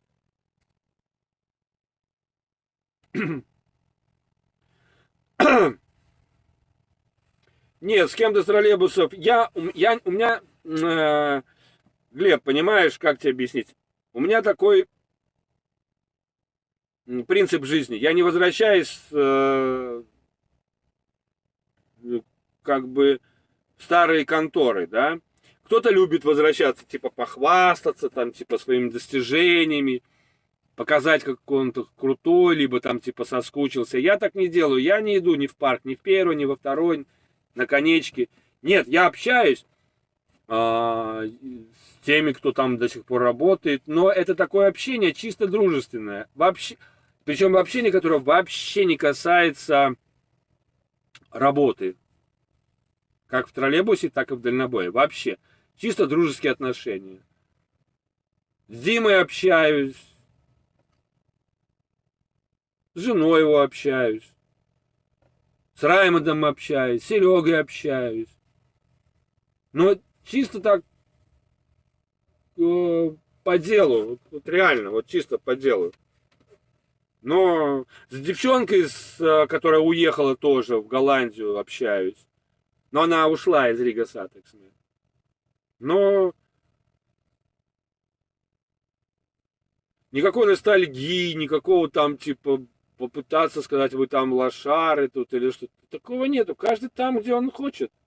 Я только просто не понимаю людей, которые ходят на работу, которая им не нравится. Которые на работе говорят о том, что как это все надоело. Ну его нафиг. И продолжают ходить. Я говорю, а в чем проблема уйти? Что, работу другую не найти не можешь? Ну, я привык. Ну, я говорю, ну, потом жизнь будешь жалеть. Надо ли менять, когда есть возможность поменять?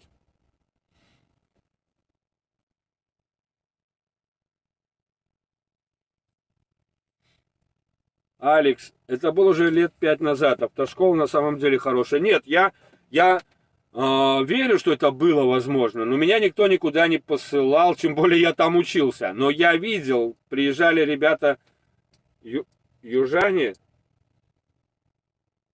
с Крейса. И вот он мне рассказывал, и я видел, как они едут. Ну, в елочку не то, что он, да, фиг с ним в линию не встанет. Он ну, не может вообще встать. Ну, так же, как и я. Хотя на экзамене елочка нет. У нас на экзамене ЦЕ в Латвии нужно встать, кто не знает, вот так машина стоит задом, нужно ее поставить тоже задом, но чуть-чуть правее, ой, чуть-чуть левее. То есть вот так поставил, отцепился, отъехал, поставил рядом, заехал, подцепился, все сделал. На это дается 20 или 22 минуты, я не помню. Ну, обычно делаешь там в течение там, 10 минут. В Лепо есть школа с полуприцепом. Может быть, в Лепо. Я знаю, что где-то говорили, хотя нет, это про автобусы говорили. Нет, это про полуприцепы говорили. Может быть, есть. Ну, где Лепо, а где Елгава из Риги ехать? Ну, наверное, ближе было в Елгаво. Но я знаю, что Гиме... Как ее тоже спал? Тоже Илза, по-моему, звали. Эту... Но мне еще повезло, я учился дистанционно, когда пандемия была. То есть по этому, как он называется? Не по скайпу, а по этому... Зуму. Теорию. И причем она была на латышском языке. Ну, мне пофиг. Я был, по-моему, там самый активный. Активнее всех остальных. О, блин, я опять один остаюсь. А сколько времени? Что они не заканчивают работать? У нас сейчас 19:49. Это еще 2 часа можно кататься по Франции в субботу. Завтра уже нельзя ехать. То есть в 10 часов вечера они должны все встать. То есть должна набраться здесь полная толпа.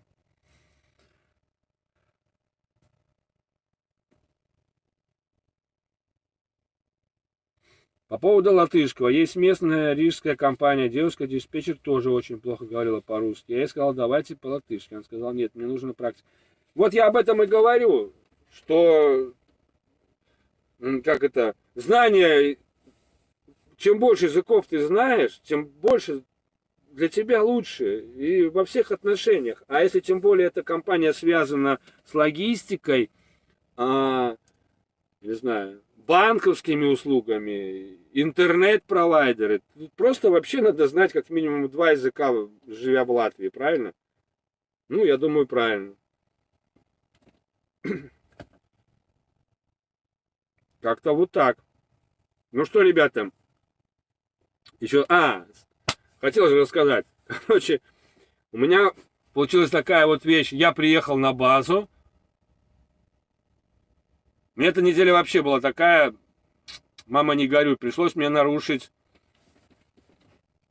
10 часов вождения. 10:49 я проехал. Мне нужно было ехать в Брюссель сдавать груз. Завтра. Ну, грубо говоря, завтра. Я приехал, мне оставалось 32 минуты ехать, а до места... Сломай это, качки. До места выгрузки 42 километра. Я понимал, что я уже по-любому не успеваю, и это был последний паркинг-плейс перед Брюсселем. Я встал, закрыл смену, пишу диспетчеру, во сколько завтра там открывается. Он говорит, выгрузка сегодня. Я говорю, как сегодня? У меня уже время, 32 минуты, 43 остается, 43 километра остается, я не успеваю приехать, выгрузиться, и потом найти паркинг. Он говорит, ну надо ехать, там типа ждут. Надо ехать. Я говорю, окей, кто будет оплачивать нарушение? Ну, это переписка. Он говорит, мы оплатим. Я говорю, хорошо, я открываю смену и еду. И я вот 10:49 у меня получилось. Паркинга. Он еще сказал, паркинг там рядом. Угу. Есть там паркинг рядом в Брюсселе с аэропортом. Только, он уже, мне прямо на выгрузке ребята сказали, он уже в 4 часа полон. Полный. Я там нашел, а еще я приехал туда, эта фирма, блин, там идет разруха, там все рушат, что-то строят, что-то перестраивают вообще. И такая маленькая, говорит, адрес фирмы там, типа, перенесен туда-то. Ёпарас это же все время. Я поехал на эту фирму. Вот машину поставил не перед, а за. А мне говорят, ставь на вторую рампу. Я выбегаю, а за мной уже встал машина, и я никак не могу заехать. Единственная возможность, мне надо развернуться, повернуть на перекрестке направо и вот так вот задом заехать. Ёхать, и я, дурак, поехал туда, а там чудак говорит, да, там можешь развернуться. Да, вот не пошел, не проверил, как я обычно делаю, и поехал. А там нельзя развернуться, надо было назад на рампу, этой же фирмы на рампу. А пока я ехал налево, не, я уже подъезжал, там чудак поставил автокару, то есть рампа стала в 2 раза уже, и ушел. И я уже, блин, и так, и что. И, короче, получилось так, что я заехал, там чудак говорит, я тебе покажу, выезжай, вот опять, да, я тебе покажу, выезжай, потом кричит, стоп. Я говорю, что такое? Ты, типа, правым бортом цепляешь. Они такие цементные заезды в бокс поставили, ёпарасы-то. И я там, короче, мучился, поцарапал им. Выбежало там... сначала выбежали еще люди, начали мне там показывать. Один вправо, другой влево, третий назад.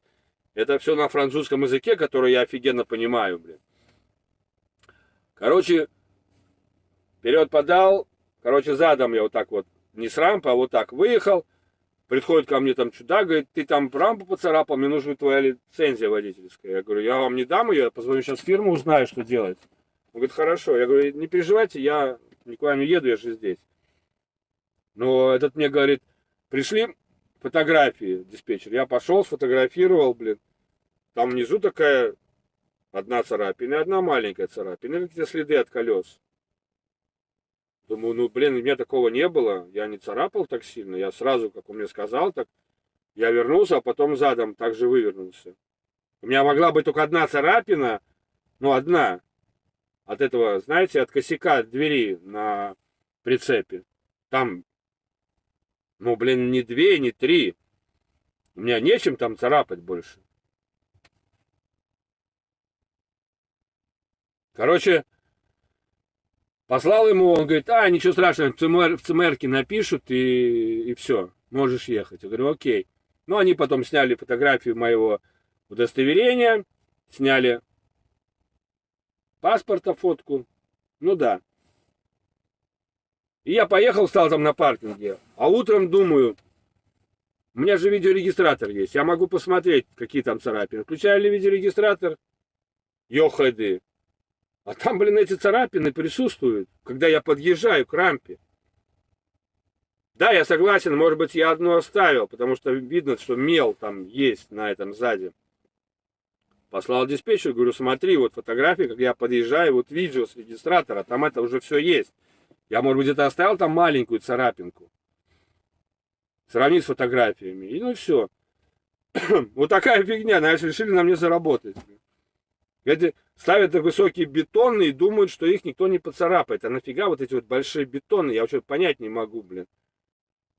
И потом еще ставят кару здоровую. Ну ладно, фиг с ним. Я же не туда должен был парковаться. Что я вообще туда полез? Сам виноват, ну что поделать. Вот. Сдал этот груз. Никто его, короче, не ждал. Никуда его не надо было отправлять в аэропорт. Он говорит, нет, мы его завтра спокойно отправим. А у меня задание сразу с утра ехать на базу как можно быстрее. Ну, я понял, что им нужно было не сдать груз, им нужно было, чтобы я как можно раньше приехал на базу. На базе я, короче, тоже получилась фигня. Заехал, встал, сразу надо выгружать. То, все, 5-е, 10-е делать. Зашибись. А Таха, вот этот новый, там нету возможности... Короче, когда вы нажимаете... Оно выключено зажигание, оно темное.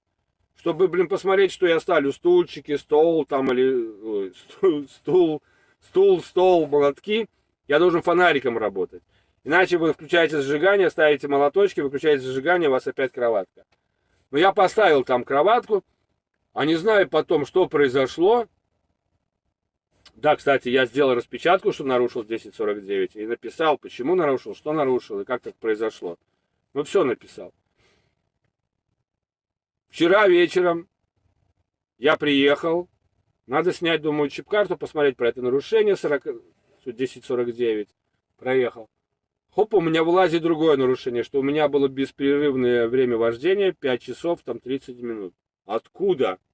Оказалось, когда я стоял на базе, я где-то случайно что-то нажал.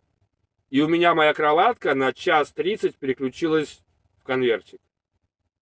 А потом я отъезжал,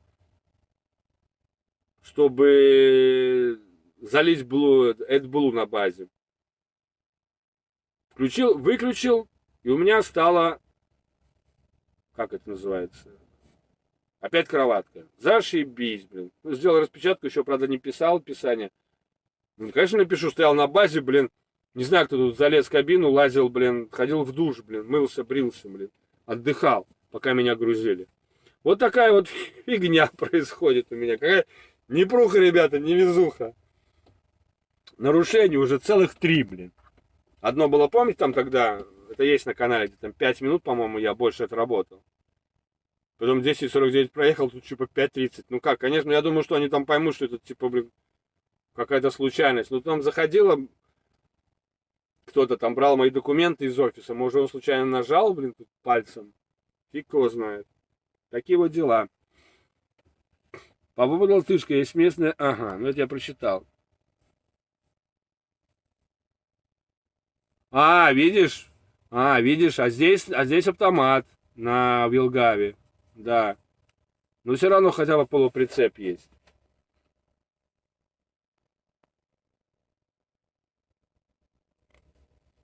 Не знаешь, что с Ваней Тролл Драйв случилось?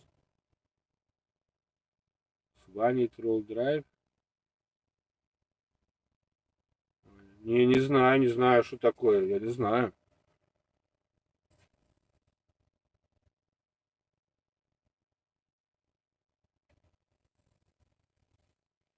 Олег, ну ни для кого не секрет, что в той же Украине покупаются права без всяких экзаменов. В каких-то странах обучение чистая формальность. Нет, я честно не знаю, даже не интересовался, мне это как-то не особо интересно. Просто я, ну, таких людей, наверное, не встречал, но просто я видел, как люди, да, садятся на фуру, они просто не понимают, как она едет. А с одним, вот Эдгар мне рассказывал, выехали в город, он, блин, 10 минут проехал, все, нафиг, развернулся и поехал обратно. Он ему говорит, ты чё, парень, вообще ты хоть бы правду мне сказал? Что ты тут придумываешь, что ты сдавал? Ты же экзамен, ты ездить не можешь, не умеешь. Ты габариты вообще не видишь. Ну да, я говорю, так вот, блин, я тебя сразу спросил, купил или сдавал? Почему ты меня обманываешь? Мы же сейчас поехали, я же несу ответственность за машину, блин. Он, короче, пересел, и он вернулся обратно в парк. Потом, вроде, не знаю, там обучал там он его, блин, не знаю.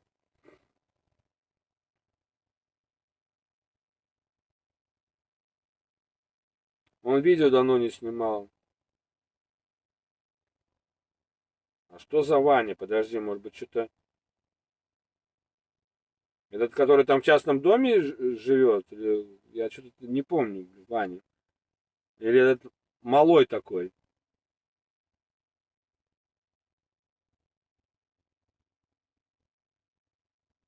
Ну, не знаю, что случилось. Я говорю, что я... Он троллейбусник или... Вот я про этого Ваню говорил, Чебоксара, про которого показывают, даже в РТР показывали. Ну так ты так сказал бы. Не знаю, что с ним случилось. Фиг его знает. Напиши ему на канале. Вот это вот Ваню, да, Тролл Драйв, да, вот его показывали именно даже по телевидению, как он снимает видео о своей работе, блин, офигеть, да? А у нас типа тут запретили. Вот такая вот фигня. Ну и что дальше? Потом приехал я, взял груз, привез его сюда. Слава богу, здесь было только одна... Нет, тут была одна погрузка у меня в Голландии была. Оттуда я примчался, выгрузил один палет уже во Франции, потом отвез бочки, которые загрузил сюда, во Францию. Главное, меня, блин, мурыжили 2 часа, груз выгрузили, не отпускают, потому что нет у меня каких-то карго-листа, карго-документов, сертификат, листа анализов. Я говорю, а я тут при чем? Мне что дали, то и привез, блин, нифига себе. И опять пишу диспетчеру, они там решают проблему, а я все это время жду. И последняя у меня выгрузка была на Венеции. У меня уже есть, по-моему, видео на Венеции. По-моему, это прошлое видео было. Или сегодняшнего видео. Или сегодняшнее видео. И вот у меня было там же. Но если тогда я приехал, меня сразу выгрузили, то тут у меня просто было написано на ЦМРке 5 часов. А я стал, ребята, в 3 часа 5 минут. То есть в 6 часов 5 минут у меня 15 заканчивалась. Зашибись. Офигеть, думаю, ну, блин, попандос. Почему я так думаю? Я приехал, а мне говорят в 5 часов. Блин, я говорю, ребята, у меня в 6 заканчивается. Я же не успею, блин, доехать до паркинг-плейс. Он говорит, ну, у нас тут рядом стоять нельзя. Я говорю, да я знаю, у вас написано. Я говорю, а где там паркинг-плейс ближайший? Ну, ближайший был в 5 километров, а вот этот был 30 километров. Он опять позвонил туда, охранник. Это вот там, где надо было паспорт давать, да, там все эти документы. Он позвонил, говорит, слушай, нет, не могут, могут только в 16:30, не раньше. А я понял, 16:30, не раньше, это начнут выгружать. Я говорю, а заехать я могу раньше? Он говорит, ну да. Так и получилось, слава богу. А было там в 2 часа, я полтретьего приехал. И, короче, где-то через час дал мне пейджер по пейджеру, динь-динь-динь-динь. Я такой довольный. Подъезжаю, даю ему, забираю паспорт, говорю, слушай, от меня в следующий раз презент, 100%. Ну, подъехал, встал, подготовил все. Блин, они не выгружают, не выгружают. Уже 4 часа, уже 4:20.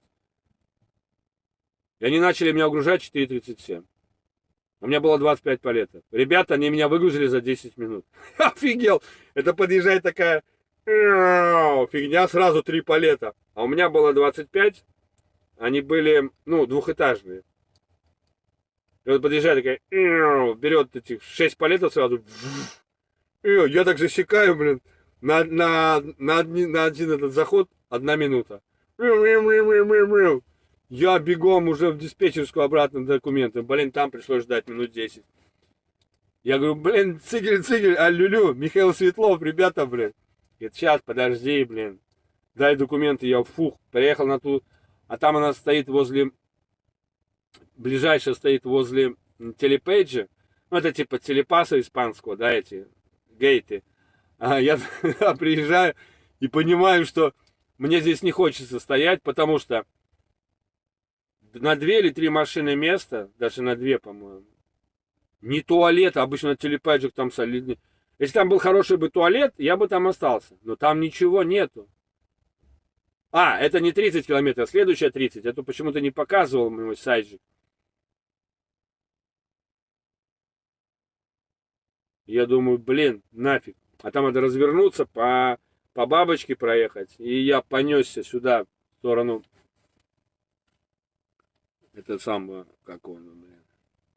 Руана, блин. Да, в сторону Руана. Ну, там написано было Руан. Где-то там Руан находится.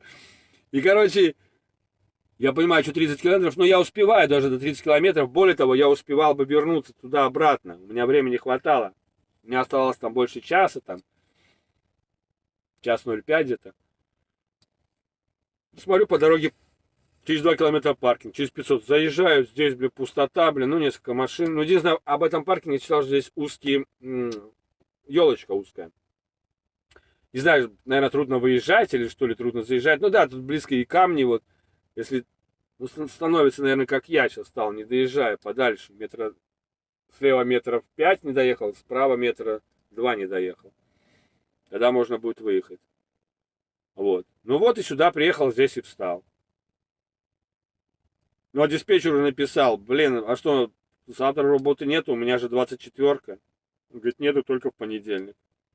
43 километра, 8 утра должен быть понедельник на погрузке.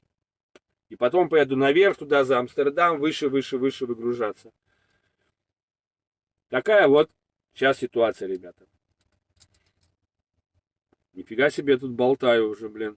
Почти 2 часа. А где покупали на баке сигнализацию? Да нигде я не покупал. Это не моя, это она здесь находится. В машине. Это кто не видит, могу показать. Не, их 2 штуки и батарейки.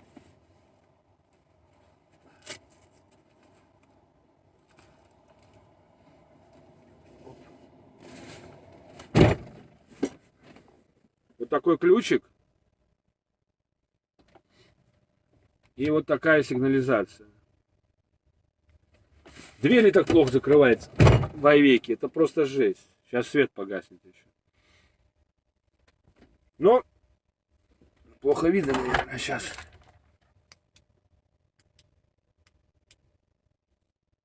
Не знаю, видно, не будет видно. Что тут написано, наверное, не видно, да? Ну, наверное, наоборот же у вас тут. Тут написано Favotto Alarm Disk Lock. Как-то вот так. Не, здесь прямо в машине слева борта висит такой кармашек. А работает она вот так. Сейчас закричит, ребята. Там на крышке есть такие, как бы, 2 штучки ставишь, дырочка, и вот она как бы вот тинкш вот так ставится. Тогда их не открыть. А если начинаешь шевелить, более... Я завожу двигатель с правой стороны. Пиу-пиу-пиу. Ну, не так сильно орет. Поорет там минуту, перестанет, потом опять поорет. Поэтому я, если ставлю, только когда уже знаю, что не буду включать двигатель.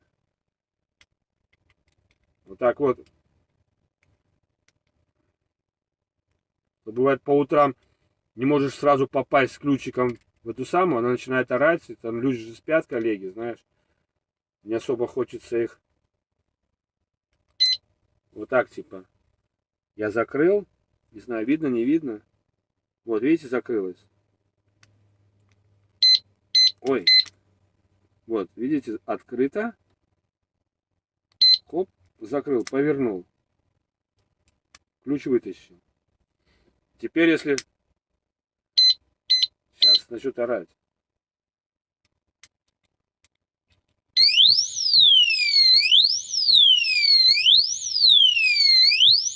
Вот если ты сразу ключиком не попал сюда, то твои коллеги будут не совсем довольны, правильно? Ну, вот такая штука. Ну, скажу так, что... Я, кстати, об этом рассказываю в прошлом видео, которое сейчас сохраняется. Не знаю, что произошло, но я должен был ехать в субботу в 8 утра быть на ферме. На погрузке сена. У меня времени было и выспаться, и все. Я поставил 3 будильника здесь. Поставил будильник там. Поставил будильник здесь. На 6 утра. И я проспал. Я первый раз в жизни, в самостоятельной жизни проспал. Я не мог. Я не слышал ни один будильник. Я не знаю, что произошло. Я не слышал, как отъезжали машины. Я всегда слышу, когда отъезжают машины. Неважно, рев, не рев, я всегда слышу. Тут я не слышал. Я проснулся, у меня такая башка была. Я ничего не хочу сказать, но, я сам был в шоке. Я, быстро помылся и... Когда приехал туда на погрузку, там я никого не нашел. Но это в следующем видео. Но факт то, что... Я думаю, что, наверное, как-то меня газиком или чем там траванули, что я уснул. Но, слава богу, ничего не украли, топливо не украдено было, а груз у меня был пустой этот самый. Ничего там не было, как сейчас.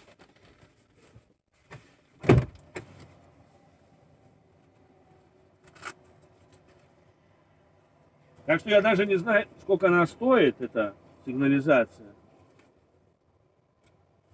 Ну, скажу так, что вещь хорошая, потому что на следующий день меня пытались скрыть, и она меня с левого борта, да, меня пытались скрыть, и она меня спасла. Потому что, когда она заорала, я услышал, я только видел, как отъезжала машина. Я даже только не понял, это был бус или минивэн, потому что я с просонья. Вот она меня разбудила. Так.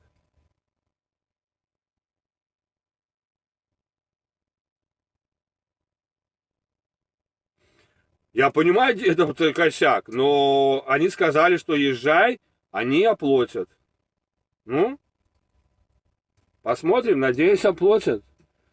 Потому что по-любому, если они, ну, если не будет этого самого сейчас, то это я там потом месяц дома буду. Не, я им сказал, что я больше так делать не буду, блин, идите вы нафиг. Блин, потому что я никогда такими делами не занимаюсь. Просто я по-другому сейчас буду делать. Я встал, я ничего писать не буду. Вообще. У меня есть план, я ему следую. Зачем? Я же как человек написал, потому что не нашел там, во сколько она открывается. Они открываются, по-моему, в 8 утра. Так что вот так. Ну что, ребята? Не, ну может траванули. Мне так и сказали, наверное, газом траванули. Что, ребята, уже почти 2 часа я болтаю. Вот. Спасибо, что зашли. Спасибо, что пообщались. Спасибо за ваши комментарии. Надеюсь, я ответил на ваши вопросы. Ну, и как обычно, да, заходите на канал, подписывайтесь. О, сейчас еще выключится батарейка. Нажимайте колокольчик, кто просто подписался, чтобы вам приходило извещение. И берегите себя, своих родных и близких. И все будет правильно. Чики-пуки. Пока, ребята. Всем спасибо.